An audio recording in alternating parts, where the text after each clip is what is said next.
ప్రతిక్షణం ప్రజా సమస్యల పరిష్కారం కోసం జనగామ న్యూస్ 9.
మొదటి రౌండ్ టేబుల్ సమావేశం తెలంగాణ జాగృతి యునైటెడ్ పూలే ప్రింట్ ఆధ్వర్యంలో ఎప్పుడైతే మొదటి రౌండ్ టేబుల్ సమావేశం పెట్టామో బీసీల హక్కుల సాధన కోసం, అసెంబ్లీలో పూలే విగ్రహ సాధన కోసం, బీసీల విద్యా ఉద్యోగ రాజకీయ రిజర్వేషన్లు సాధించడం కోసం ఎప్పుడైతే మొదటి రౌండ్ టేబుల్ సమావేశం పెట్టినామో ఆనాడు మొక్కుకోవడం జరిగింది.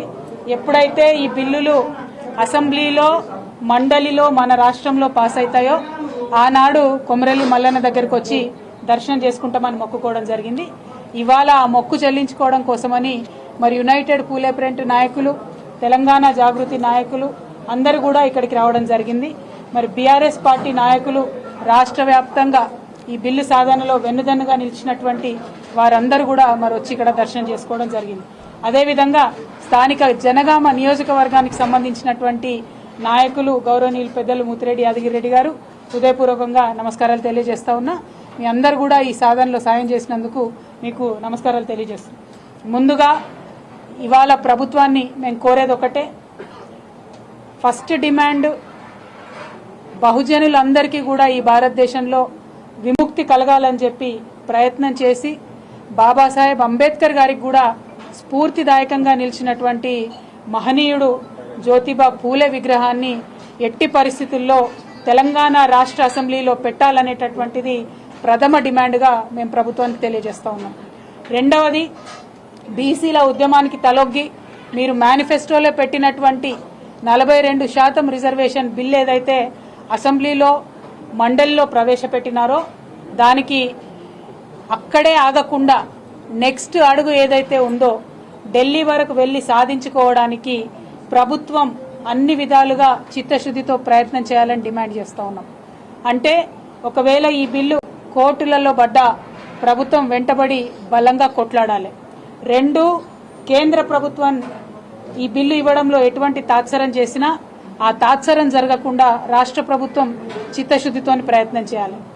మూడు, భారతదేశంలో 50% పైచీలకు రిజర్వేషన్లు ఇచ్చేటటువంటి రాష్ట్రాలు మన తెలంగాణ రాష్ట్రంతో సహా దాదాపు 9-10 రాష్ట్రాలు ఉన్నాయి.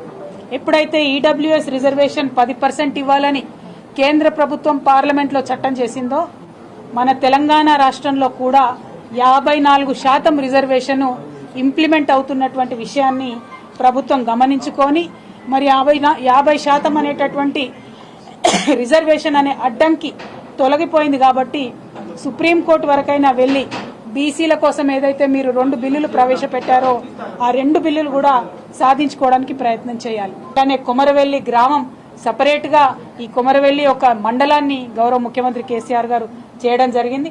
మరి రేపు పొద్దున డీలిమిటేషన్ అయితే కొమరవెల్లి ఒక సపరేట్ నియోజకవర్గం కూడా ఏర్పాటు అవుతుందని కూడా మనస్ఫూర్తిగా ఆనాడు కేసీఆర్ గారు ఆకాంక్షించడం కూడా జరిగింది.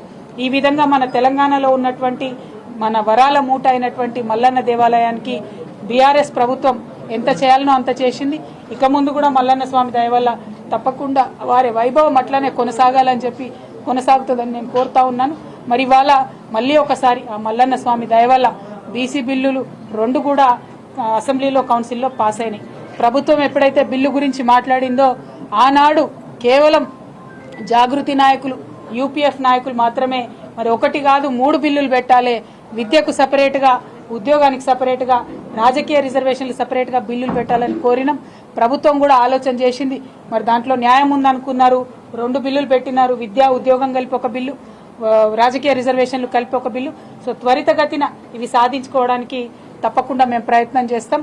మరి వాళ్ళ ప్రెస్ మీట్లో పాల్గొన్నటువంటి స్థానిక నాయకుడైనటువంటి కొట్టాల యాదగిరి గారిని, మా మహేందర్ అన్నను, మా కుమారస్వామి అన్నను, మా గోపు సదానందం అన్న గారిని, తమ్ముడు అశోక్ యాదవ్, తమ్ముడు దత్తాత్రేయ, మా కీర్తి లతా గౌడ్ చెల్లి, అట్లానే మా హరి అన్న వడ్డెర సంఘం, అట్లానే విజయేంద్ర అన్న, సాల్వాచారి గారు, మా శ్రీనివాస్ గారు, మా కుమ్మరి రాము గారు, సేవెల్లి సంపత్ గారు మాజీ చైర్మన్ చేసినారు, భిక్షపతి గారు స్థానిక నాయకులు మండలాధ్యక్షులు, అట్లానే అన్న పూసల సంఘం సీనన్న గారు, మా ఎంబీసీ నాయకులు నరహరి గారు, చెల్లి పేరు మానస గారు, అట్లానే మా సుమిత్రమ్మ గారు, ఇట్లా యూపీఎఫ్ లో పోరాటం చేసి పాల్గొన్నటువంటి మహిళలందరికీ కూడా పేరు పేరున హృదయపూర్వకంగా నా నమస్కారాలు తెలియజేస్తూ, మరి ముఖ్యంగా ప్రెస్ మిత్రులకు ఇబ్బంది జరిగినందుకు క్షమించమని కోరుతూ థ్యాంక్ యూ. జై తెలంగాణ, జై కేసీఆర్, జై